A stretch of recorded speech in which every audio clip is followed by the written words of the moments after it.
So, welcome to the post-match press conference. We begin with the player of the match. So, congratulations, Hedvig Linda. Thank you. How do you feel? I feel very pleased that we managed to keep our 0 intact, of course, as I'm a goalkeeper. Feels very good right now. A question? Please wait for the microphone. Did you think that Caroline's shot was in the 77th minute when Klingenberg headed it off? Did you think it was in? I did think goal line technology, come on. But apparently it wasn't so close after all.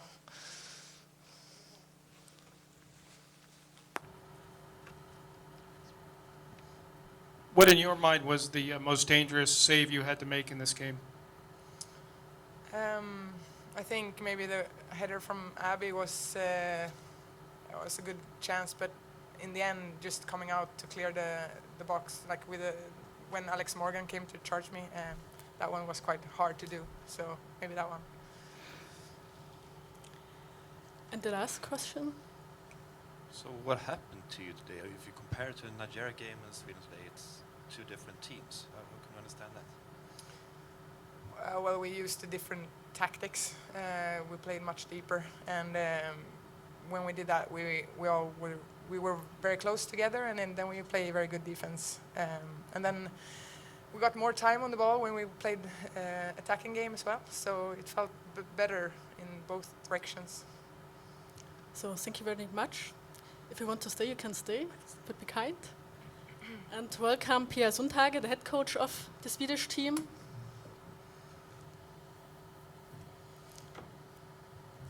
Pia Sundhage, please talk about your opinion of the match.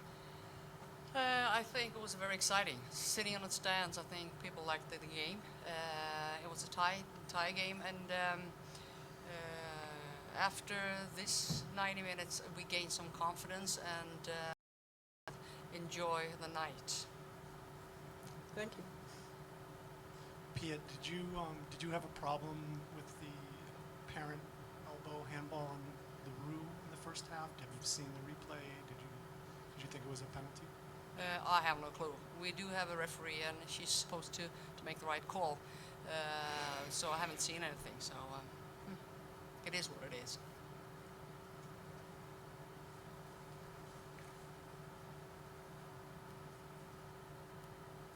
Pia, you spoke this week about wanting to see the kind of mental fortitude from your team that you've seen from the Americans over the years. Do you think you saw it tonight?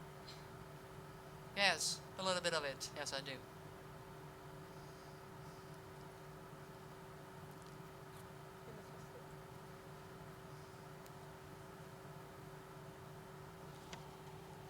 So our readers will notice they have been doubting you after the first game. Do you think this was some kind of turning point into people back in Sweden? I don't know, but and I don't care. The thing is, if you look back what we've been doing since we came to Canada, we've done a couple of good things, and the opening game is a harder game, and I don't think we came up to our level, the way we can play. Today it was better, and especially dealing with our defending and being tactical smart against still I think one of the best teams in the world, USA. Pia, over here. Can you speak in detail about how you think the U.S. played today, considering they took your advice and kept Abby on the bench to begin with? Well, I think you should ask that question to Jill, but it is, if you look at the personalities that they do have and the depth they have in the team, they can come up with different kinds of games. And today we saw a battle and we saw a tactical game, I think. And we managed to keep not giving up goals at all. And we created a few chances. But I think what's interesting with the U.S. team, they have a lot of different options. Well, let's see how it goes. Pia, you over here, this way. No. Oh, sorry. You talked about the mental fortitude of the team. You obviously didn't have your best effort in the first game, but coming out and playing this way against the U.S., Can this be a game that gets your team over the hump mentally, not physically? They're very mentally. Could this game, have effect long down the road? That's the way we're going to treat the game. You take emphasize the way we played, the fact that we're not talking about people cramping or what we have. I thought after the first game we didn't have the discussion or people weren't talking about football as much as I wish. But today I think we can talk tactics, we can talk mentally parts, and even the physical part of the game. And and then again, it was the first game is always the first game. And if you look back in history, Sweden has not been playing very well the first game. Now we little by little, getting better and better. So, and the fact that we do have one of the best goalkeepers in the world, and I think she showed that today. And I listened to you. You talked about which save. For me, it's a fact that she is playing in the goal and making people and players around her so much better, because you feel like, okay, we have one of very good goalkeepers behind us. Pia, over here. There were points in that second half where you had 8 and 9 players behind the ball. Was that the strategy, to sort of play very deep like that and wait for a counter? That was the strategy.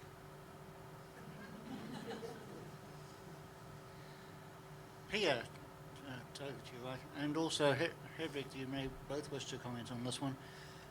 We've had a handful of goalless draws in the entire history of the Women's World Cup finals over the years. Now we've had 2 in 2 days. Is that, in your eyes, a way of the game developing in that direction? That's an interesting question, because you can look at it 2 ways. Actually, the teams, the gap between the best team and the worst team, the gap is getting closer and closer. If you look at the best player in the team, or most technical player in the team compared to the worst one, the gap is getting closer as well. So, and coaches nowadays, they look at the tournament and it's not that, just go for goals. You can tell even the U.S. today, if you compare that to back in the good old days, they probably would go for a goal. Hey, we're going to win. But if you look the way they play, there was a little bit cautious about our counterattacks. So, especially in hopefully a long tournament, we don't want to give up goals. And I think all our coaches think the same thing. I didn't back, well, if you look at 12 years back, when I was coaching, hey, you know what, we're going to show everybody we're a good team and we're so much better than the opponents. That is not the case today, so you have to be more careful with the game plan. That's what I think. And in the future then, we need attacking personalities, coaches that want to attack and take some risks. And I think we're going to see that, maybe not in this World Cup, but the next one. Pia, when Sager took her shot there in the 77th minute, did you think it had gone beyond solo? And did you think it was going in? And what was your reaction? I was absolutely sure there's a winning goal, and I couldn't believe the fact it's bouncing out again. But that's obviously that is our road to the next game, and the whole World Cup has been like a little bit ups and downs, but we manage.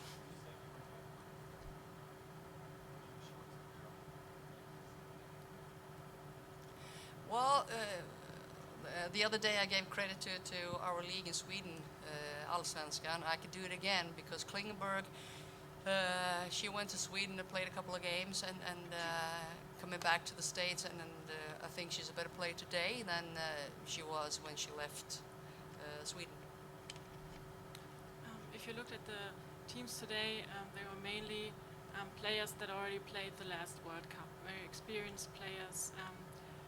What do you think what kind of role does age and experience play in this World Cup? Is it a trend, do you think? My second question. Please only one question. Oh, but since I'm from Germany, I need to ask you, if you end up third in the group, if you would like it to play Germany or maybe be afraid? I'm not afraid. That's not my cup of tea. If you look at, what was the question, by the way? Germany, and then Yeah, age. We look back 91, and if you compare the age of the team, you need two things. You need age and you need experience. And I think that will get more and more important in the women's game in the future, because it's a lot of pressure out there. And you know, some of the players, take Hedvig as an example. When she plays games in club teams, it's not 10,000 or 20,000 watching the game. So it's a big difference between club games, with some exceptions, and then playing the World Cup or European Championship or whatever it is. So you need to deal with that. So that's why I think experience is very important. Pia, today it seemed like a completely different team compared to the first game. I mean, everybody played perfectly, followed the tactics, your plan, and also the attitude. Why is that, apart from it being the second game and not the first game? And what did you say to your players before the game? What do you have to lose? What do you got to lose? Nothing. And we have 2 chances. I think that was one of the key words, and being more specific and emphasize to be loyal to the game plan. And I do understand players, you know, challenging 1v1 so many times against Nigeria. It's tough. Now we wanted to avoid that. I think we did a good job today. So there's a lot of things we did, but first and foremost, we believed in the game plan, and it's not only me, the players did as well. So that's key. So the last 2 questions. Yeah, they played like a completely different team, and for many parts it was a different team because you made a whole lot of changes to the starting 11. Can you tell a bit about that? Well, I think it's important when we play well. Usually, coaches, we don't make any changes, but we did not play well against Nigeria. So I think it's important not only for a certain player, but also for the team itself that you make changes. An example with a lot of energy. It's Jessica Samuelsson, left back, and she's been training and she's been doing better and better, and we knew that she will bring a lot of energy, and I think she had a good game today, and that is contagious. So and this time we could actually pick and choose what kind of change we wanted to make. That was not the case against Nigeria, but this time it was. And the last one. Pia, in the back, will you have a beer with Jill tonight? And because it's a draw, who will buy? Unfortunately, I will not have a beer with Jill, not even sing with her. It has to be after the World Cup. So thank you very much, and good luck for the next match.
We're still, you know, in the driver's seat, so to speak. We still have an opportunity to finish top if we get things done against Nigeria, and our focus now will be moving on quickly to Nigeria.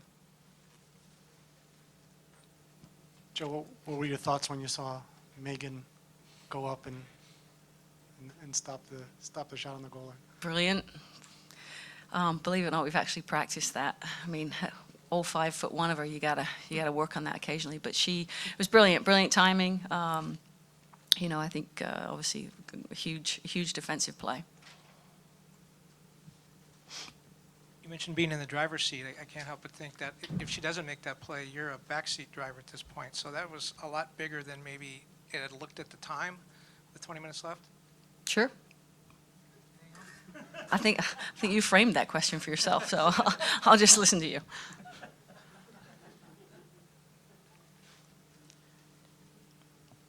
Jill, were you surprised by how much Sweden sat in, and what was the plan to break that down? Yeah, they're big, strong, and they made space very limited for us. Did I expect that? No, I mean, I told the team, we could expect a team that sits deeper and looks for transition moments, or a team that's going to press us high. So we were prepared for both. I think that the message for us at halftime was once, I felt like we could change the point, and once we got the ball out onto the weak side, then we had to be more productive with what we were doing, and certainly our commitment in the box needed to be better, and our focus in the box sharper. What was your thinking behind the way you used Abby? Just, in terms of, I thought, we were starting to get the ball wide a lot, and now just having a bigger presence in the box, 4 crosses. I think in the first half we didn't really get the ball wide much and get much service in the box. In the second half we did, and in terms of just her leadership and bringing her into that kind of role, and then certainly her influence on our set pieces, both sides of the ball, is a huge asset late in the game.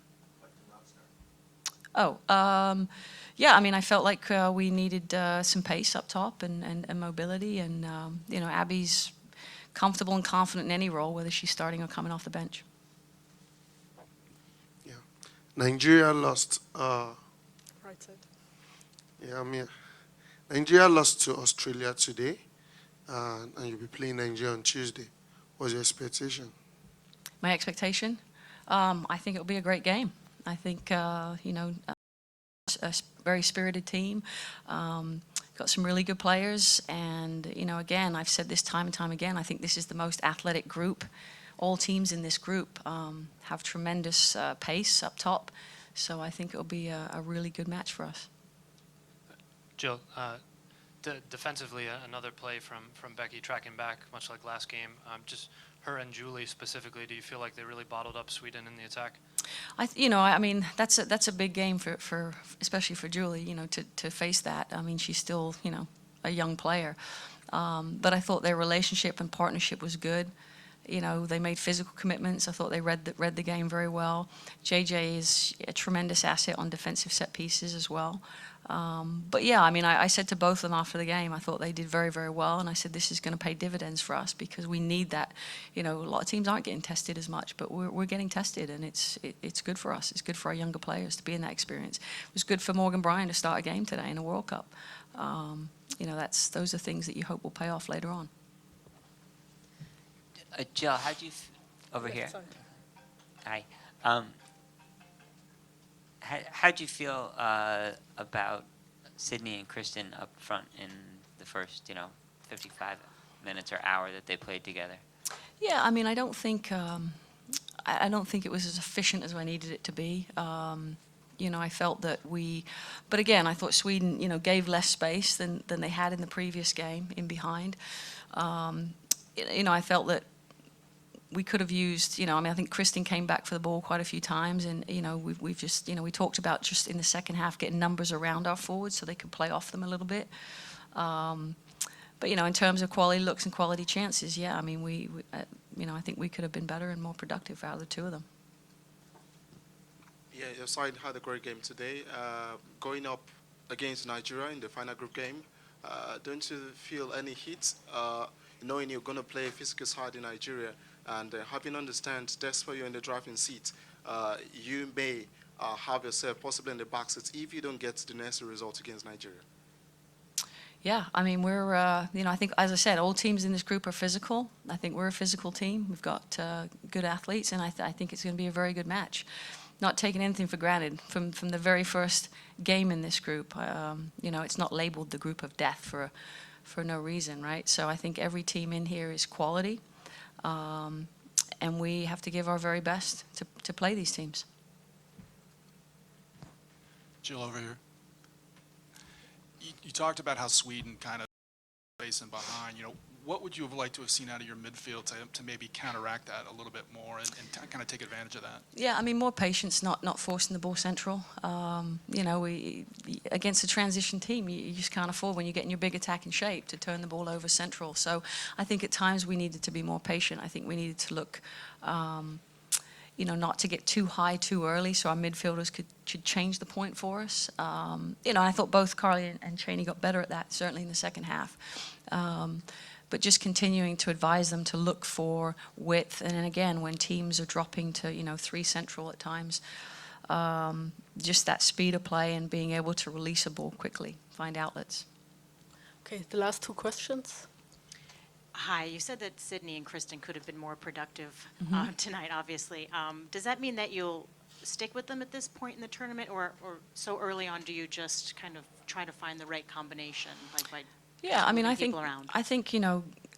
and if you've sort of followed our team, I mean, I think we've dealt with a lot of different things in terms of our forward pairing. We haven't had Alex available for a long time, so and we've had Sid's been injured, and so we've had different pairings up there. And I think what I'm confident is looking at what we need for a specific game, and then being able to look at the partnership.